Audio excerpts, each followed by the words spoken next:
Good morning or good evening or good day, wherever you are around the world. Welcome to everybody tuning in from different countries across the globe. And thank you so much for making the time to be here. We're really excited for this session, Sex in the Shadows of Big Tech. We have some incredible guests who are going to be in conversation with us. And the journal Sexual and Reproductive Health Matters is hosting this session in collaboration with the Queensland University of Technology, with Repro Uncensored, and with the European Sex Workers Alliance. My name's Zara Stardust. I'm a researcher. I'm working at the intersection of sexuality and technology.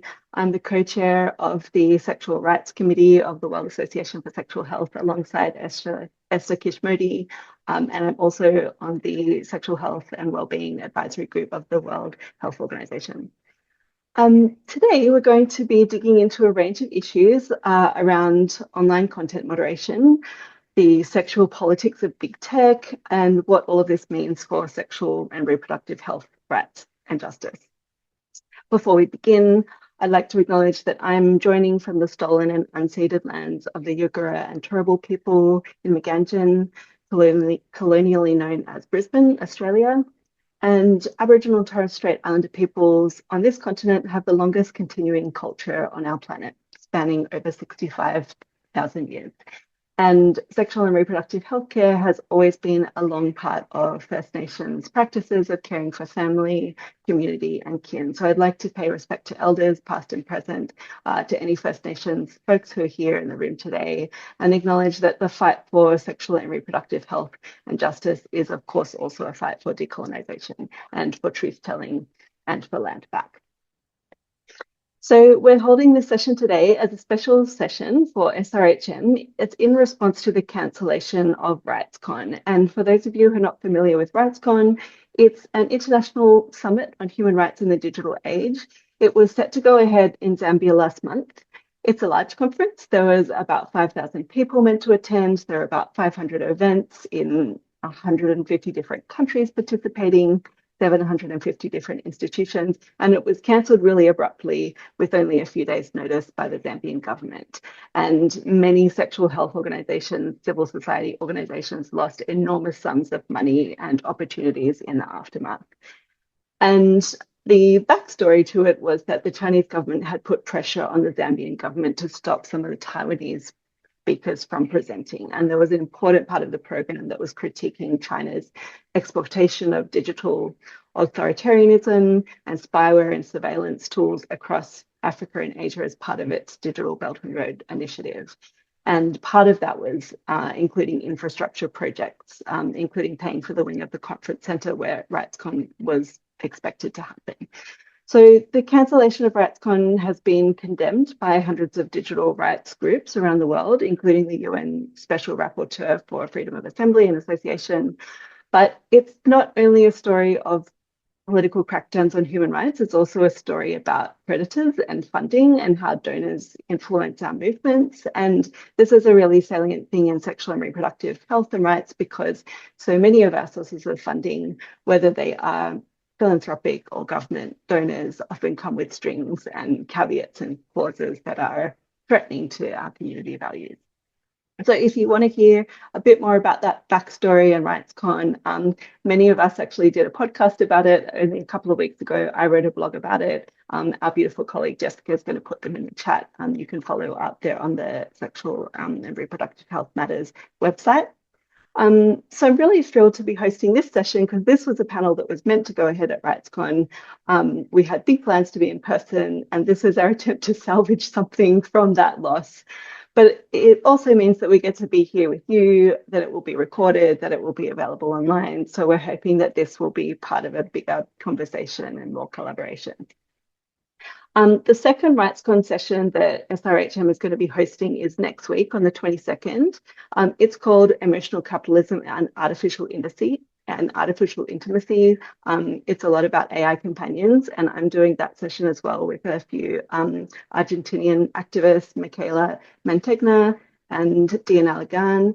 And then we have a third session, which is to be announced, which will be in collaboration with the International Planned Parenthood Federation in the coming weeks. So before we begin, just a few housekeeping logistics. We're here for an hour. We have 4 guests. everybody has a lot to say. Everybody's passionate about the topic. We're going to structure the session around three key prompts. What are the problems? What are the resistance strategies? And then what are the futures we're working towards? So we're not going to have time for a deep Q&A with the speakers in this session. We're going to present it more as a roundtable format. But if you have comments or burning questions that you want to add to the chat, we'll all do our best to kind of check in on that as we go. And I'll do my best to kind of peruse these and work them into the reflection. So we're here to talk a bit about sex in the shadows of big tech. We're at a wild time in the world. There's a coordinated political and well-funded backlash against sexual and reproductive health, rights, and justice, including the criminalization and stigmatization of many communities, including in LGBTQ activities, sex work, access to trans healthcare, access to abortion. And then all of this is exacerbated by this digital environment in which social media companies systematically suppress sex education, harm reduction, and health promotion content. And then they're very permissive about sexual harassment and deep fakes and transphobic, whorephobic hate speech that proliferates on their platforms. And at the same time, circulate mis and disinformation about a number of issues in sexual and reproductive healthcare.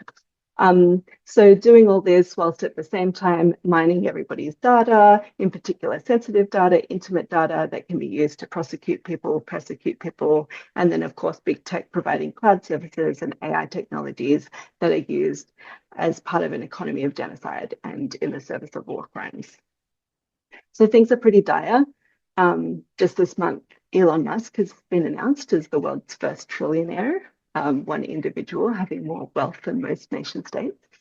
So to unpack some of this, we're going to first turn to Carly Sudra of the European Sex Workers Alliance. Carly is a brown genderqueer sex worker, educator, and activist born in Toronto, Canada. They're dedicated to advancing anti-racist feminist practice through the explicit inclusion and recognition of sex worker experiences. And their work seeks to dismantle the manifestations of white supremacy that shape mainstream feminist discourses, whilst addressing the persistent gatekeeping that excludes marginalized communities, particularly sex workers, from these spaces. And they've shared this expertise as a speaker at RightsCon, at EDRI's Privacy Camp, at the European Parliament, and at academic institutions across Europe. And they're currently working as the executive director at the European Sex Workers Alliance. Carly, we've had so many conversations about censorship, about shadow banning, about sex workers being this like canary in the coal mine and this test population for all different kinds of surveillance technologies. Can you tell us a little bit about the kinds of censorship that you're seeing from your vantage point? Of course. I'm going to speak from my own personal experience. I always used to make a joke that I'm like the shadow ban queen because I've been shadow banned from every platform, including OnlyFans, which was a very big mystery. But anyways, yeah, so I'm speaking from my own personal experience, also as a queer person and as a racialized person, and obviously as a sex worker. So yeah, I guess in terms of mapping out the censorship we're seeing, I'm not sure if anybody's familiar with Seston Fosta, but it kind of altered the internet forever in 2018. And it basically, forced platforms to prioritize liability over user safety and provided kind of the perfect excuse for them to purge content from marginalized communities under the guise of anti-trafficking. It was mainly aimed at sex workers, but then it trickled down and affected like all other populations that would be like outside of the heteronormative community, let's say. And it led to many people being pushed off the internet. It stripped sex workers of their harm reduction tools, their access to community, and their income. It normalized this idea that some bodies are inherently risky. And so by that token, anybody could be construed as a sex worker and therefore censored. We must recognize that like digital erasure is a form of structural violence, and it doesn't impact everyone the same way. So proportionally, BIPOC sex workers were affected, specifically Black sex workers, and it's not anecdotal. This is kind of a digital redlining. So with the advance of digital technologies, we're seeing kind of practices as like digital red lighting becoming like increasingly, well, digital, sorry, and where algorithms are replicating historical housing or banking discrimination, denying certain groups of people opportunities like visibility or reach or monetization to marginalized groups. So yeah, that's what kind of digital redlining is. And content from BIPOC users is disproportionately flagged as inappropriate or sexual compared to white, cis, thin, able-bodied creators. In the past, TikTok has like admitted to a set of policies that have suppressed the reach of content creators that are assumed to be vulnerable to cyberbullying. The policy listed like people with facial disfigurement or people with Down syndrome, disabled people, as well as fat and LGBTQI users. So policymakers kind of hide under this paternalist guide that we're protecting vulnerable communities by preventing bullying and suppressing their content, and they're, actually punishing them. Also, for me personally, one of the things that is quite crazy is the non-consensual hypersexualization of BIPOC, which is not a new concept. It stems from slavery and colonialism, where they dehumanized and depicted Black women as hypersexual, immoral Jezebels to justify exploitation. So yeah, that's a whole other thing. But yeah, anyways, I've also had like, photos being wrongly removed from my private social media, being interpreted for soliciting. So the most absurd photo that I ever had removed was just me on the beach in a bikini, and my body without my consent was being sexualized by a platform, and I was being penalized by the platform's own biases. And for me, this was, as a brown woman, this was extremely violent and dehumanizing. And my questions that swirled around were like, what does it mean to be erased from the public sphere, to have your work and your history and also your archive, your voice taken away? You're completely removed from a community. Shadow banning is insidious. It's an invisible design. You feel like you're screaming into a void. So it's the slow erosion of your voice, your confidence, your connection to community. It leads to profound isolation and resignation. Like you start shrinking yourself, you start questioning the things that you're saying, even in real life, not online. And the algorithm, okay, I'm wrapping up. Sorry, I had a lot to say, but the algorithm isn't neutral. It's definitely not neutral, and that's been proven. It's a reflection of society's values. So if it consistently prioritizes white, heteronormative content while suppressing BIPOC, queer content, that's not math. That is just policy. And lastly, I think that we need to stop separating online life from real life. A lot of the times when I talk about being deleted, I've been deleted like 3 or 4 times from Instagram, been deplatformed, and how destabilizing it is. People are like, yeah, but it's just social media. And it's so much more than that. For many of us, these platforms aren't just social media, they're lifelines. So there are archives where we archive our work, our art. There are places of work. There are connection to harm reduction networks and harm reduction information. And there also are history books. So when we're censored and deplatformed, it has long-lasting impacts, and it severs our access to income and our archive of our struggle. And also it severs our anchor to our community that renders us feeling isolated and voiceless. Thank you so much, Carly. It's so powerful to hear your personal experiences of this and experiences of dehumanization and erasure and structural violence, and the ways in which that is stratified differently across the communities, and how all of those pre-existing forms of discrimination, racism, classism, ableism then get programmed into the algorithms. And then it becomes up to sex workers to do all of that work of like documenting, proving, advocating to try and get people's accounts back, or to prove that it's actually happening in the face of like platform gaslighting. We're going to hear a little bit more. It's great that we started with sex work because so often it is because of the war on pornography and sex work stigma that like many of these other issues play out in with the women's health space and the femtech space. And so we're going to hear next from Maria Prendeville a bit about how, like you've said, like some bodies are sexualized, other bodies are medicalized. Maria is a content marketing writer for femtech and for sex positive and women's health brands. Having worked in the content marketing space for 7 years, due to personal health issues, she made the move to working with women's health companies and quickly realized the need for better digital representation of women with chronic pain. Through her marketing campaigns with sex-positive clients, censorship and shadow banning became her sole focus, as clients very quickly had social media accounts deleted, shadow banned, or their reach greatly reduced, therefore affecting audience reach and income loss. And Maria's worked with organisations like censorship and hosted a workshop on the effects of shadow banning at Edry's privacy camp in 2025. Maria, do you want to share with us a bit about how these issues are now playing out in the femtech space and the women's health space? Yes, thanks so much, Sarah, for the lovely introduction. Thank you, Callie.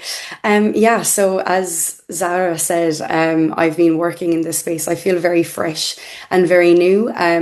But I myself, I guess, going through personal health issues and then realizing, oh, I want to actually work with more women's health companies when I started researching into the kind of marketing of these companies. Like the thing when I was speaking to marketers of, femtech and women's health companies, the first thing that came up was censorship, and censorship even at a funding and a banking level, because most of the investors in the room are men, of course, and it's impossible to, if you're a vaginal microbiome company, to even bring up the word vagina in a room with men when they all squirm. It's impossible to try and make these issues tangible. So, at an investment and a banking level, so many apps are just blacklisted, like sex workers have been facing this issue, I'm like, with their bank accounts for years now, and this is nothing new.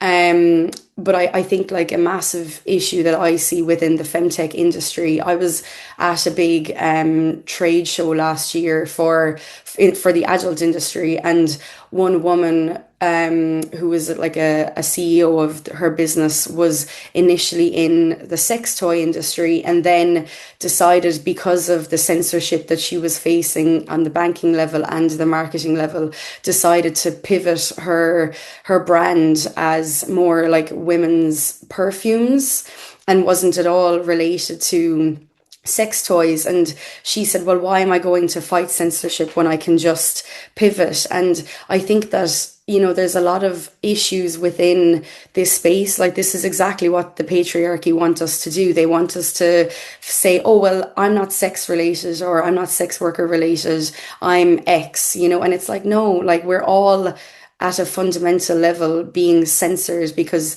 they don't want us to learn about our bodies, because that gives us autonomy, it gives us a sense of self and more awareness, heightened awareness of ourselves.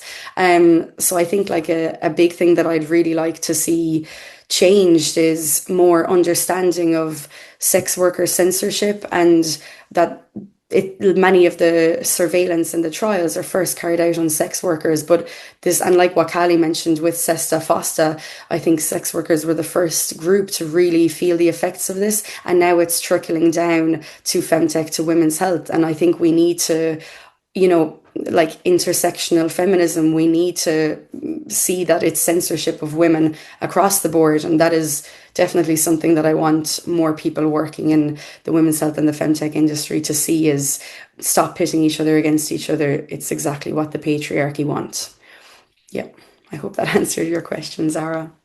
It does. Thank you so much, Maria. I really hear you about the chilling effect that it has too on the ways in which people then start to self-censor their own work, or that it changes the kind of designs of the toys or the spaces or the businesses, and sex really becomes sanitized. And I'm glad that you mentioned financial discrimination too. If anyone's looking for a paper on that, some colleagues and I did a piece with Hacking, Hustling and Decoding Stigma, all about financial discrimination against sex workers and sex-related businesses. It's called High Risk Hustling, and it's in the City University of New York Law Review. I'm going to come to you next, Mard. Mard is a cybersecurity and privacy legal counsel and a digital rights advocate, co-founder of Espacio Seguro LGBTQIA+ Burgos in Spain, a grassroots organization that promotes the creation of safe spaces to make visible queer rural realities. As an independent researcher, her work touches on human rights, especially focusing on trust and safety issues, including censorship and women's rights. And previous relevant work includes presenting at the Edry Privacy Camp. Mars, what kinds of privacy and safety issues are you seeing in your work? Thank you for the lovely introduction and the question. Just before jumping into what I am able to see in my role specifically, I was having many thoughts hearing Callie explaining how SESTA and FOSTA changed the internet forever. Preparing today for the webinar, I was reading this article named "Reframing Online Safety: A Neo-Evolutionist Agenda and the Digital Surveillance of Sex Workers" by Athena Michaela. And in her research, she has this quote: "As of June 2021, report by the US Government Accountability Office found that between 2018 and 2020, federal prosecutors had only invoked SESTA and FOSTA once." Which raised seriously doubts about its effectiveness. Like, we had this law that changed liability forever, and unfortunately is just helping governments and platforms censor women, but it's literally not even just. And funnily enough, also when listening to Maria speak about her experiences, just as recently as yesterday, we were discussing something, and I wanted to send her a post on LinkedIn, and her profile does not even pop up, regardless of I search her name perfectly spelled, being connected and constantly communicating through this channel. So when we talk about censorship today, we're not just talking about content being removed, like my colleagues just said. Increasingly, censorship happens through visibility. Content remains online, but it's harder to find, harder to share, harder to monetize. And this is what we tend to describe as shadow banning. And what makes this particularly concerning is that it affects very kinds of content under the same logic. We see it in sex work, where accounts are being suspended, search results suspended, payment systems restricted. But we also see it in women's health, like Maria just discussed, and menstruation, sexual well-being, the term breastfeeding and menopause being flagged as adult content despite its educational value. But I would like to raise that importantly, this is not just unique to these topics. Similar dynamics appear across other politically sensitive areas. There's research on climate communication that shows that now researchers need to avoid the term climate change, and how these had led to them out to censor themselves. And the result is not necessarily overt censorship, but a narrowing of what we can openly discuss. And at a global level, we're also witnessing more direct forms of digital censorship. Access Now capped the Keep It On coalition last year, and it documented 313 internet shutdowns in 52 countries in 2025. This is the highest number ever recorded. Governments increasingly are using shutdowns and restrictions to suppress information, conceal abuses, limit civic participation. It's not just Palestine, it's in so many other contexts where we have broader struggles over visibility, documentation, and that leading to affecting all of our human rights. So yeah, what we're seeing is that certain voices are systematically made harder to hear. And for sex workers, this often means losing income, community support, access to safety information. For women's health advocates, it means limiting access to essential knowledge and autonomy. And the challenge is that these forms of censorship are often presented as neutral moderation, yet moderation systems are built on social assumptions about risk, morality, acceptable speech. So yeah, we cannot just see a simple technical problem, but a question of power. And I hope I didn't run out of time. I know I can overspeak myself, so I'm going to leave some space for Martha to speak as well. Thank you, Matt. I know so many of us, we could just talk about all of this stuff all day. We have lost your video. I'm going to just leave you that for you to troubleshoot as we move through to the other speakers, but we heard you perfectly fine. And thanks so much for raising the ways in which all of these issues are, there you are, interconnected. Yes, of course, thinking about TikTok, reading anything that says free Palestine as hate speech. And yes, this is not an issue that is absolutely not confined to sexual health or sex work. And so it's very important for us to be thinking about what are those alliances and coalitions that we can build among so many people that are impacted by the horrific policies of big tech. We're going to go now to Martha. We're going to hear from Martha Dimitritou. So Martha is a digital and cultural strategist and the founder and executive director of Repro Uncensored, which is a global nonprofit documenting systemic online censorship affecting sexual and reproductive health, abortion, LGBTQ communities, sex worker-led initiatives, and feminist organizations and activists. And their organization also documents emerging forms of AI-enabled harm, including deepfakes, other forms of synthetic media abuse, tackling how these technologies are used to target, silence, and exploit marginalized communities online. So through Repro Uncensored, Martha leads cultural initiatives, movement convenings that bridge art, technology, and advocacy, including at electronic music events like the Amsterdam Dance Event, activations by South by Southwest, Dakar Biennale, Miami Basel, and the UN General Assembly and the Commission on the Status of Women. And Martha, by the way, also has a legal suit against Meta at the moment, which we will hear about later. But Martha, do you want to tell us first a little bit about your work at Repro Uncensored and the kind of things that are coming up here? Yeah, thanks for the introduction. I'll just say that I'm watching over my grandma today because she hurt her head. So if I have to go, I'm so sorry.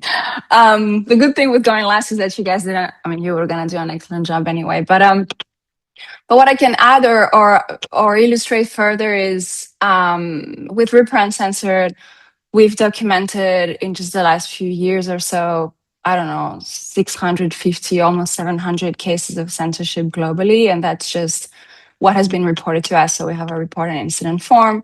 People will report. We have a map where you can see censorship and you can see how it's popping globally. I just want to flag that, of course, these are regions that have the capacity to report censorship. There are many other regions that have, like Russia, China, that don't even are extremely hard to actually document.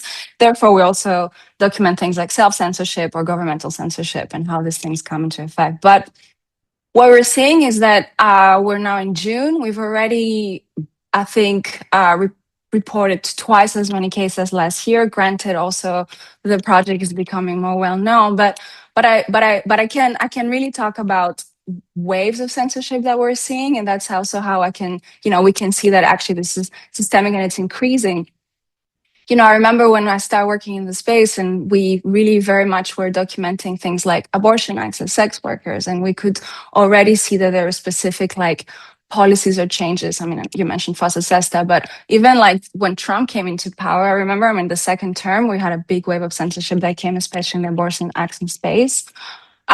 We're now seeing that this is something that is actually very much mutating and propagating and happening in many other spaces as well, including the queer accounts that we're seeing.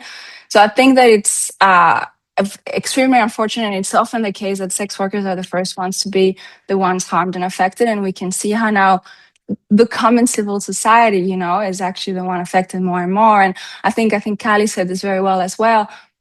These are not just spaces that are digital, but they're really affecting the way that we gather and come together and assemble and actually practice democracy.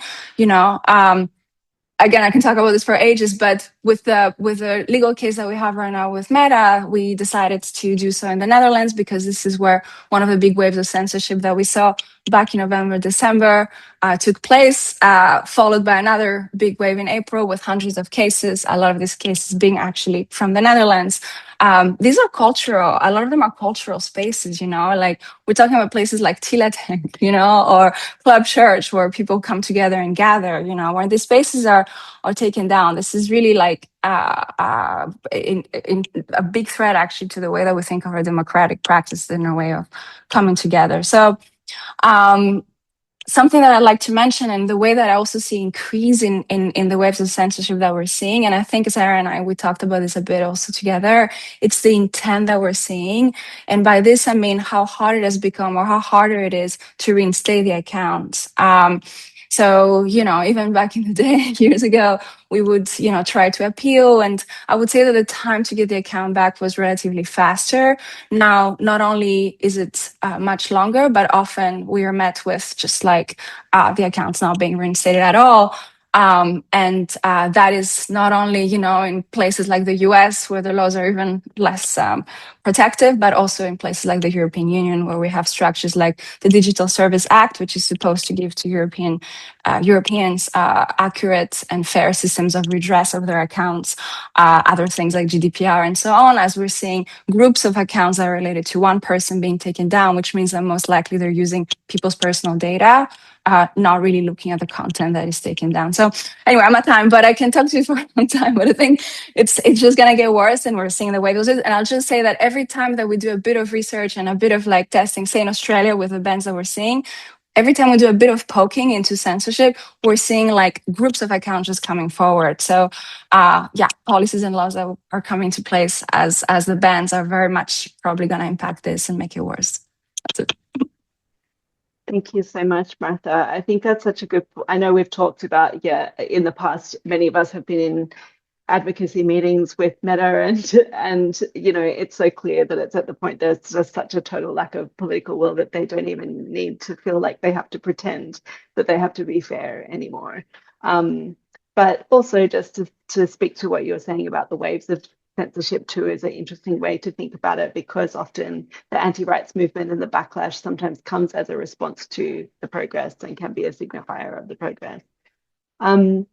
We're going to think a little bit more now about accountability and resistance and what strategies are actually effective in this context. And for me, this is thinking about two things. Like, one is, how do we hold big tech accountable? And there's so many ways that people do that. People boycott platforms, they exit en masse. We do naming and shaming of companies in media, campaigns, public advocacy. We've had some interesting discussions internally about what works, like do fines and penalties actually work when big tech have such big pockets and they can just absorb those as into their business strategy, or does bad publicity work if we're not the stakeholders that they care about anyway? I know, Martha, you've talked to me about like, how do we target the shareholders or the investors directly? So all of these things for us to consider, like what strategies are effective in breaking up these bromances and the webs of complicity. And then the second part, like, well, what are the strategies that we actually need to reach our communities and do the essential life-saving work of health promotion and sex education and harm reduction? And people do this in so many creative ways, from algo speak to circumvent algorithms, or like moving to encrypted apps, or building their own websites and spaces, or returning to old school analog ways to kind of do outreach, like through phone trees and word of mouth. And of course, then thinking about what are the coalitions we need to sustain all this. So, Carly, I'm going to start with you. Like, what kind of accountability and resistance strategies are effective in your work, and what kind of alliances are necessary? Okay, the question has two parts, but I won't get too much into how to hold big tech accountable. We've had in private conversations that I'm very pessimistic, and I just see big tech as kind of an abuser, and it's really hard to hold your abuser accountable for the harm that they're causing to you. I feel like they do a lot of Darvo, and this, like, it's ongoing gaslighting. So for me, I think that my strategies for holding big tech accountable would be, kind of walking away from big tech and finding other ways of finding healing, or some sort of justice and collective liberation, but away from big tech. So I'm not sure if I can comment that much on the holding big tech accountable, because I'm just so pessimistic about it. But I will speak more about coalition building, which is, I think, an often overlooked and practical tool that we have. And when thinking about this question, I drew upon Audre Lorde's incredible address at the Harvard University in 1982, and it was called Learning from the 60s, and it gave me a great source of comfort, especially in the current landscape of like the fascist landscape we're living, So the rise of fascism obviously is not a new trend, and it gave me a lot of comfort to read her speech and also her writing, that people were doing this work long before. Even in really, really dark times, they were finding ways to build alliances and coalitions, even when things seemed impossible. I think that it's hard not to feel overwhelmed right now in the landscape we're in, and it's hard to feel like, any source of light coming in. But I'll just read her quote really quick. "You do not have to be me in order for us to fight alongside each other. I do not have to be you to recognize that our wars are the same. What we must do is commit ourselves to some future that include each other and work towards a future that with the particular strengths of our individual identities. And in order to do this, we must allow each other our differences at the same time we recognize our sameness. So fascism really, thrives on our division, and it's a proven theory, like tool, scattering, that is used by fascist regimes, sorry. And the intent, is kind of to disorganize, to make everyone panic, to neutralize any, organized opposition, and obviously to consolidate, absolute control. And obviously the regime will always scapegoat migrants, sex workers, queer people. And, while the friction in feminist spaces regarding sex work is a real friction, we really can't afford to let these tensions become fractures in our communities. And also, let's say on the left, or however you want to name it. I think we have to learn to navigate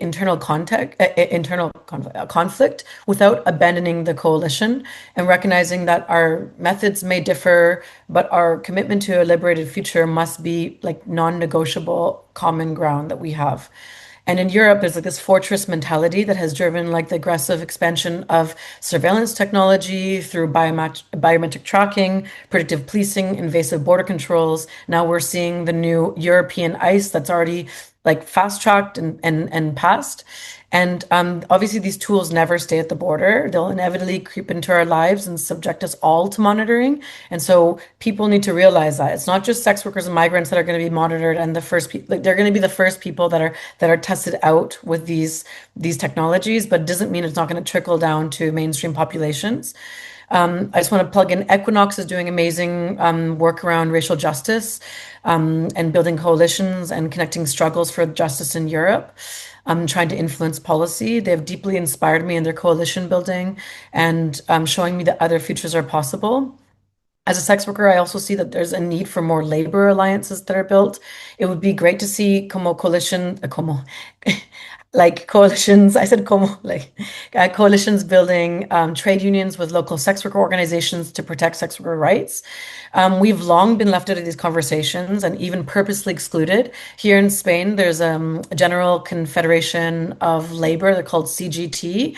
They're like super lefty, and they're always in the May Day parade, but they've taken an abolitionist or a prohibitionist stance on sex work, and sex workers aren't included in the May Day organizing, and they don't recognize sex workers' labor. And one thing I think is important is that you don't have to agree with my line of work to recognize that labor rights matter for everybody. You don't have to like my work, anyways. There's some work that I also don't like and that exists out in the world, but labor rights matter. And building a coalition shouldn't be about being identical. It should be like about recognizing that one set of workers' rights is like to organize and have safer working conditions or legal standings. Is if that is compromised, the whole labor movement is compromised. And so we need to call for alliances based on the shared like necessity of dignity, and not that we all have the uniform lived experiences. And lastly, do I have another second? 30 seconds? Yeah, okay. So in terms of resistance strategies, sex workers have had to become incredibly creative to deal with these extreme terms of censorship, and also queer folks and migrants. Things like algorithm speak or algo speak is like this coded language where we use emojis or euphemisms to get around censorship. I just think it's so incredibly inspiring. I don't need our populations to be inspiring. I don't want to like use them as like some token that way, but it's just incredible how we've come together and formed a whole other language. That's absolutely incredible to me, especially as a Gemini, for me, that like really, people inventing their own languages. So also, sex workers calling themselves accountants, and like lesbians saying les dollar bean, night dancers. Like, I just think just the possibilities are just endless.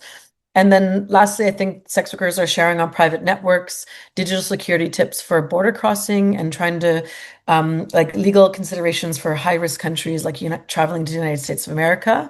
it's a high-risk country, and how to resist being surveilled, which we see is becoming harder and harder. But we are trying to share our personal experiences on private networks to try to keep us as safe as possible in light of all of the harm that's happening. Thanks. Thank you so much, Carly. I love that you're moving between English and Spanish as you speak. And yeah, and then there's so many analog examples of that in history of the algo speak. I'm just thinking about burlesque and burlesque and different spellings of burlesque and how that was used to evade censorship, yeah, and crackdowns as well. But you raised so many important points about the ways in which fascism is not new. Of course, we have decades and centuries of resistance that we can look to and learn from. And as you've spoken about so much in terms of the way big tech atomizes us, it makes it even more important for us to come together to form coalition. And that even if we have all of these different starting points, actually, that's a really generative space to start untangling what our values are and what our politics are. Maria, I'm going to come to you next. What kind of resistance strategies are you seeing as effective in your work? Yeah, thanks. Oh, Callie, that was so, incredible. It was really lovely to listen to. I have actually deleted, I had a business and a personal Instagram account last year that I ended up deleting, like both of them, because I just felt like I felt really, I don't want to curse, felt really angry with with my like being shadow banned on there. And I also just felt like, I think I 100% agree that everyone deserves the right to exist on these platforms. Like Meta's mission statement is about bringing community together, which is a load of BS.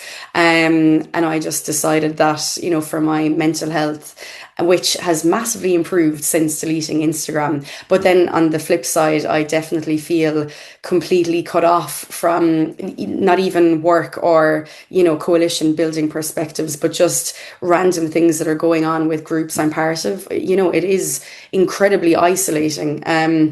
So I can only imagine when, and I'm very privileged, I can travel, I can meet up. I was able to go to Zambia, and even though the event was cancelled, to be able to do that. And I appreciate that so many people don't have that opportunity. So then when you're already in a community that's marginalized in person, it's even more difficult.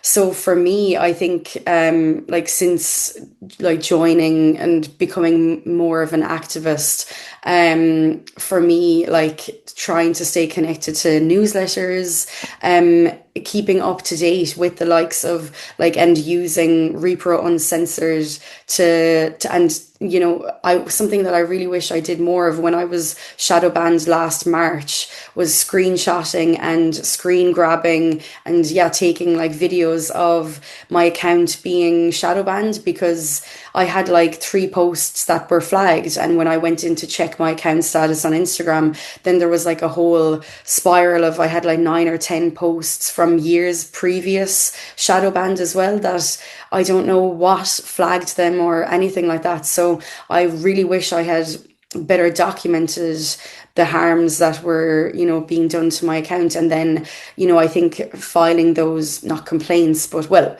the DSA transparency database is another kettle of fish. But it's Repro Uncensored, censorship, the Digital Intimacy Coalition, to name a few, keeping up to date with their work through newsletters.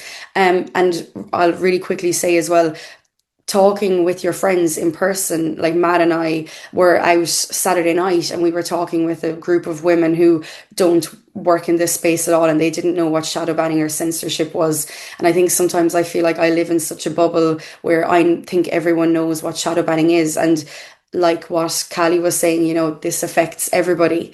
So I actually think having these conversations with your friends, whether they're in the industry or not, and you'll find most people, men as well, are actually interested and want to learn about what this is. So, sharing papers with people and encouraging discussion around this, I think is important. I don't have all of the answers, unfortunately, still figuring it out, but doing the work with these guys has been so eye-opening, and really, really appreciative. Thank you so much, Maria. in the spirit of keeping connected, if people have newsletters or organizations that you want to drop into the chat where we should all know about or sign up to, please go ahead. I'm going to keep moving through because we are a bit behind time. So I'm going to head to you, Mar, for your tips. Thank you. I'd like to begin with an observation that perhaps is simple or too obvious, but of course, there's not just one single strategy that we can work and replicate everywhere. But I am on my notes. I had prepared things that my colleagues just mentioned. Gathering evidence of what is happening is of course one. Sarah and Marta have used in the past the term "keeping the receipt," and it's a fantastic way of helping yourself not being gaslit by the organizations. So that I think that's a fantastic strategy to help us individually, but also collectively identify the harms. And as Maria just said, be an advocate in your community out of your most proxy advocacy groups. But when we think about the taxonomy of internet censorship strategies, there's a lot of communities that have tended to do what it's described as algo speak, using this coded language or alternative spellings, memes, screenshots instead of text, having multiple accounts, platforms, migrations, like Maria did sometimes, community networks to maintain visibility. These are not necessarily ideal, but they allow people to continue reaching to the audiences they need to when the formal channels become restricted. And I agree, however, that while this can be interesting and they can be a way to overcut the more evident or in-your-face censorship, the effective strategies are collective rather than individual. And at the end of the day, worker rights is the framework, human rights is the framework, sex workers are workers, and feminist responses to online hate only highlights that communities frequently will transform attacks into opportunities for solidarity. So rather than withdrawing ourselves from public spaces, we can respond through humor, collective visibility, mutual support. These sounds like sunshine words, but I think that persistence can also be joyful and relational and unapologetic, kind of. So, yeah, I think that the goals of censorship and authoritarian politics are obvious, and is isolation, is having people afraid to speak, afraid of being visible, afraid of supporting each other publicly. So just being brave enough to do that work of reaching out to your friend and speak about what you're doing, what you're seeing. That's moving beyond purely defensive approaches and going into the tangible community positive support that we need. Keeping in mind that we're short in time, I'll lead some voice for Martha. Thank you, Mar. I love that, moving from the keeping receipts and also the using the framework strategically, but also into the joy and the world building and that really important liberatory imaginative work that we're going to get to in a moment. Martha, I know you've done so much thinking on this. But you're on mute. I'm being censored and self-censored. I was telling Maria the other day, I think that I want to start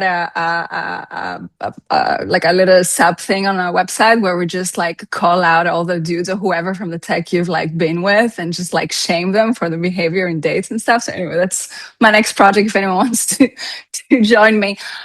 I think that I think you all said it, but I think I believe that things should be, or I'm thinking that things should be multi-layered, multi-disciplined and intersectional in that way. As in, I am a big opponent of lawsuits and litigations. And I think we should try to think, I'm using the European framework as a framework because it's pretty advanced in terms of human rights, or so we think. But I think thinking of things like class actions and how these can be coordinated, but also other places like we're considering now, actually doing something similar in Australia. We have talks about doing something like this, maybe like in Brazil. So I think coordinating movements in terms of litigation will be great, and thinking of how we can respond to them. I'm trying to think very fast so we don't have a lot of time, but I think also trying to think of how the campaign work can work into this, just like creative campaigns. We did some really cool projects, I don't know, like festivals and so on in Berlin or, throughout the world. I think this is also very important because bringing into the culture is also extremely part of this.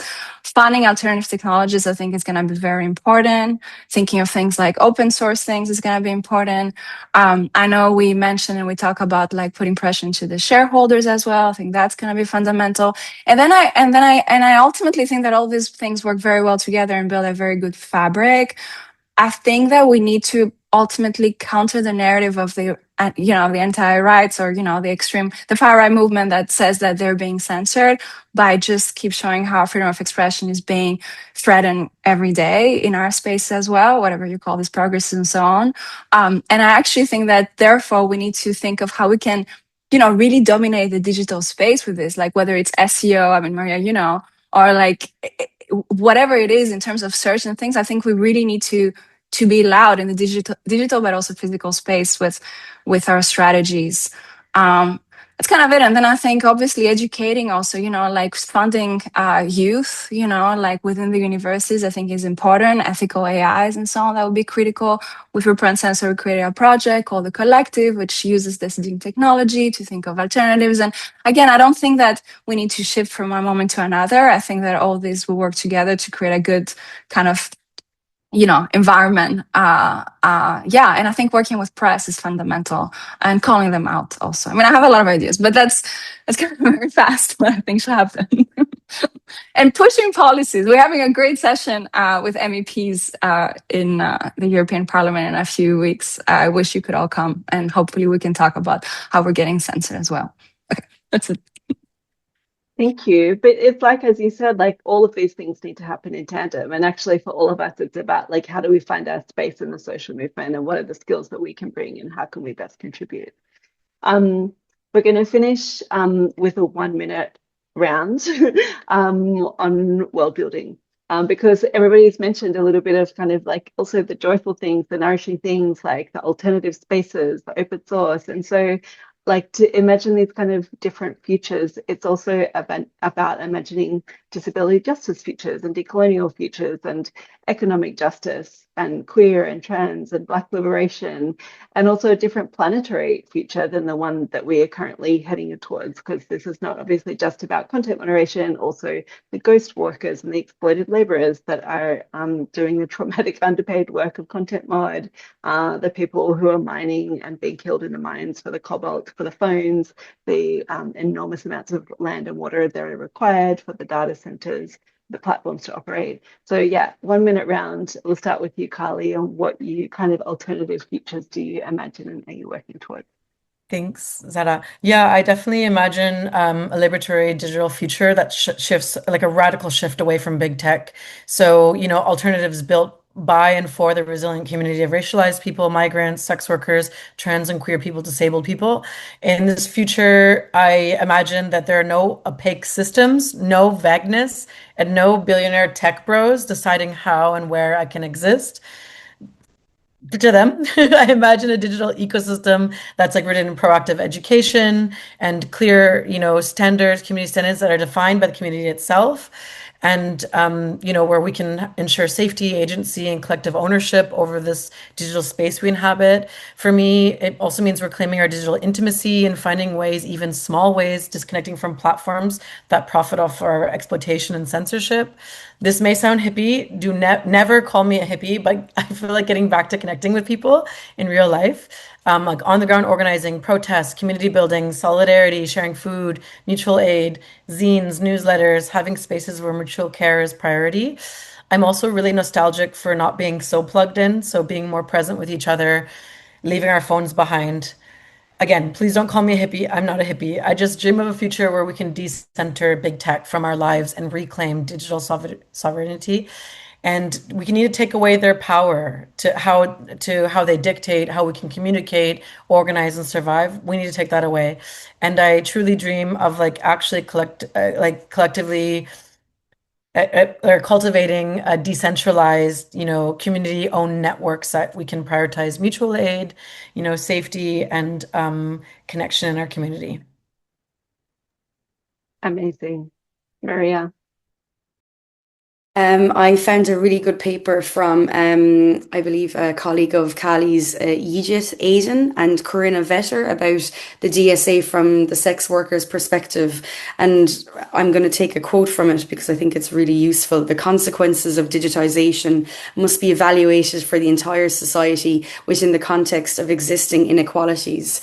And I think this is so important that we need more voices from sex workers, from even just women in the rooms making these policies, because it's very clear that the social media platforms and the spaces that we have online right now aren't working for the vast majority of people. Even the OSA in the UK are now, I think the UK have banned under 16s from the platform, and it's like they're always the reason why they censor us is because to protect the children. And it's like, well, if they're not even going to be on the platforms now, who are you trying to protect? They're clearly oppressing women's bodies. So I think we need to really push and have our voices heard in when these acts are being drafted. I really think we need better representation at a governmental policy level. I'm not exactly sure how we do that, but let's get on the ground and let's protest. Yeah.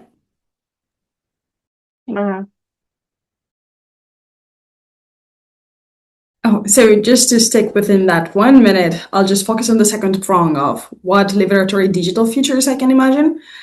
Just as yesterday, I finished reading this book called Seeking Sexual Freedom by Nana Darfoka Seguiyama, where she argues mainly that pleasure should be a key term when thinking about politics in our lives. And I just could not agree more. I imagine a digital environment where discussions of pleasure, sexual health, reproductive health, and body autonomy are recognized as legitimate forms of knowledge rather than inherent risk content. And I think a pleasure-centered approach is important because it shifts the conversation away from fear and control, and it asks what people need to thrive, not just as institutions. It's not just about sexuality, but also health, intimacy, community. It's life-affirming. So a liberatory digital future is one where safety does not require invisibility, where accountability does not require surveillance, and where people can participate online without having to choose between expression and privacy or livelihood. So I'll keep on that positive note for the rest of y'all to speak. Thank you. And Martha. Can I add? Often when we have to try to reinstate an account, we're asked to prove why they're activists. And if it's sex workers or people or like cultural spaces, they're like, well, they're not activists. We're like, of course they are. They're the people that bring together, for multiple reasons. So to the point about joy, and that's not a totally fleshed out thought, but joy and coming together are radical forms of everything, right? Of activism, of democracy, and so on. So I think shifting our mind space is very important. I also think that big tech has taken advantage of regional discrepancies and differences and legalities throughout the world forever to apply these super blanket policies globally, which have created extreme harm. So I think coming together, whether it's with litigation or just creating this collective movement buildings, is so fundamentally important in order to even be able to react to this strategy that they've been using forever, because that's what they do. They bully us. They put us in this private, performative democratic spaces where we're going to discuss, and they do this to fragment us. So I'm not really answering your question, but I think it would be great to think of decentralized forms of technology, obviously not for one or two big tech to hold all the funds and money and have like versions of their own company, like, broadcasting, but also having newspapers and also having, technological organizations. So that's that. And then I think just obvious, as it was said, just giving support and financial support to all the voices that are present here and beyond. Thank you so much, Martha. Thank you for all of these really powerful contributions. I should say all of us are actually working on a manifesto at the moment. So if this starts to sound like a manifesto, it's because actually our working title is Breaking Up with Big Tech, a manifesto for sexual and reproductive justice. And it follows on from a manifesto that actually came out of RightsCon in 2021, which was called A Manifesto for Sex-Positive Social Media. So this one has much more breakup vibes. It's in the vein of what Carly said earlier, why would we look to our abusers for healing? It's about returning focus to our movements, our energies towards nourishing one another for our peoples to survive and thrive. So on that note, please get in touch with us if you want to chat more, if you want to partner with something, if you want to collab. I'm currently doing a 3-year funded project all about sexual and reproductive rights online. So we're always looking for people to talk to. Don't be shy, reach out. And we hope that this conversation will keep moving. Thank you so much for all of your excellent contributions in the chat. And we hope that you have a good day or a good evening or a good morning, depending on where you are in the world. Thank you so much.